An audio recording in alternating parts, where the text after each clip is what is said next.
Hey guys, Swap here. So continuing with this part, let's begin the topic again with DEJ dentino enamel junction. तो basically क्या होता है DEJ क्या होता है the structure of dentin at DEJ dentino enamel junction वो pitted होता है. अगर हम बात करें डेंटिन का स्ट्रक्चर जो डेंटिनो एनेमल जंक्शन पे एरिया पे वो पिटेड होता है दैट इज उसमें कुछ डिप्रेशन वे में होता है और वही डिप्रेशन के अंदर डेंटिन के फिट होता है राउंडेड प्रोजेक्शन ऑफ एनामल. आप इसको एक परफेक्ट अरेंजमेंट की तरफ समझ सकते.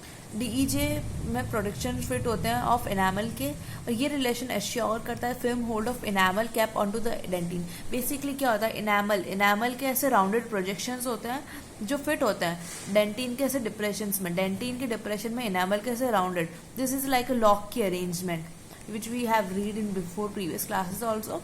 This relation assures the film hold of the enamel cap on the dentine.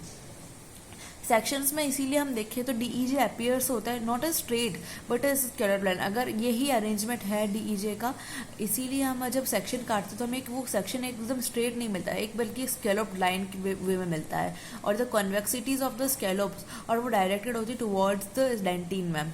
और पिटेड डीईजे जो होता है वो प्रीफॉर्म्ड होता है even before the development of hard tissue and it is evident in the arrangement of ameloblast and the basement membrane of the dental papilla. जो DEJ होता है वो प्रोनाउंस होता है ज़्यादा प्रोनाउंस होता है इन द ऑक्लूजल एरिया जहाँ पे मेस्टिकेटरी जो फोर्सेस हैं वो ज़्यादा होते हैं. Nextly, talking about some age changes. What when we grow up? What's the age? How does our age affect the enamel? So basically, the most apparent age change in enamel is the attrition or wear of occlusal surface.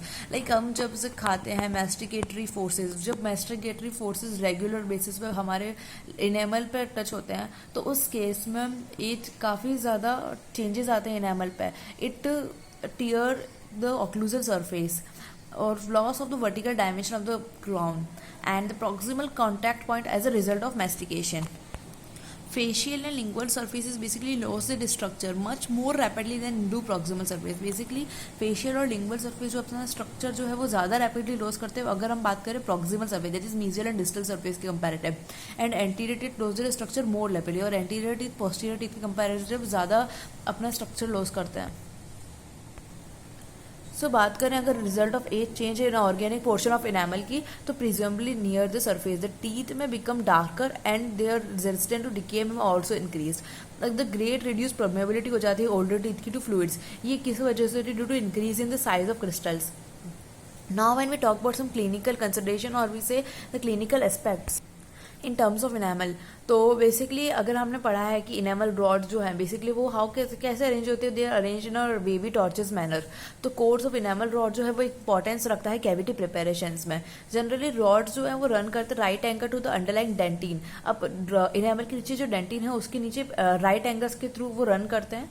और in preparing cavities अगर हम cavity prepare करते हैं तो it is important that unsupported enamel rod जो है वो left नहीं होने चाहिए बिल्कुल भी कैविटी मार्जिन्स पर क्योंकि इनेमल जो होता है वो बहुत ही ब्रिटल होता है और वो इतने विदस्टैंड नहीं कर सकता फोर्सेस. इसीलिए द रॉड्स वुड ब्रेक. अगर ऐसा होगा तो रॉड जो है वो ब्रेक हो जाएंगे एंड लीकेज प्रोड्यूस करेंगे. और बैक्टीरिया जो है वो इसमें जो लीकेज हुआ है ये जो स्पेस प्रोड्यूस हुआ है इसमें से सेकेंडरी डेंटल कैरीज बना लेंगे जो और भी ज़्यादा रिस्की केस है. डीप इनामल फिशर्स जो होते हैं वो predispose teeth to the caries penetrate कर देते हैं floor of the fissures rapidly because enamel जो है वो इन दीज एरिया बहुत ही थिन होता है और as a destructive process reaches. और जैसे ही डिस्ट्रक्टिव प्रोसेस रीच करते डेंटिन को तो वो स्प्रेड करते अलॉन्ग द डीईजे.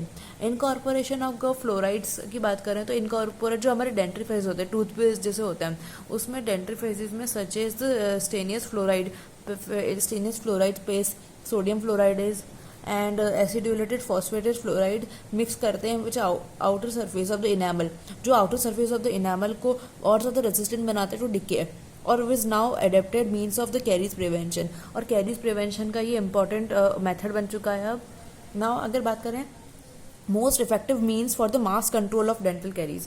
अब मास कंट्रोल ऑफ डेंटल कैरीज की बात करें तो मास कंट्रोल ऑफ डेंटल कैरीज के लिए एक एडजस्टमेंट करते हैं हम फ्लोराइड लेवल का. अब पूरी कम्युनल वाटर लेवल्स में पूरी जो कम्युनल वाटर सप्लाई है उसमें फ्लोराइड जो है वो 1 पार्ट पर मिलियन में ऐड कर देते हैं. इससे तो fluoride because of the fluoride content the fluorosis can be prevented. Nextly talking about the surface of the enamel in cervical region जो है वो शुड बी केप्ट स्मूथ और well polished by proper home care and bye regular cleansing of the dental. अब basically अगर surface जो है वो cervical animal जो है वो डीकैल्सिफाइड हो जाएगा, अदरवाइज या फिर रफन हो जाएगा, तो फूड डेब्रीज या बैक्टीरियल प्लेग जो है वहाँ पे एक्यूमुलेट हो जाएंगे सरफेस पर.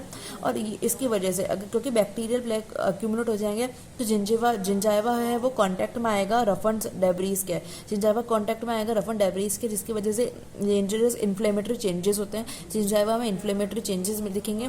और टू एंश्योरिंग अगर हमें जिंजाइवाइटिस unless permanently retracted may lead to more serious periodontal damage. So we have done with this topic. Now see you in the next part of the enamel where we covered the life cycle of the ameloblasts. Bye bye, see ya.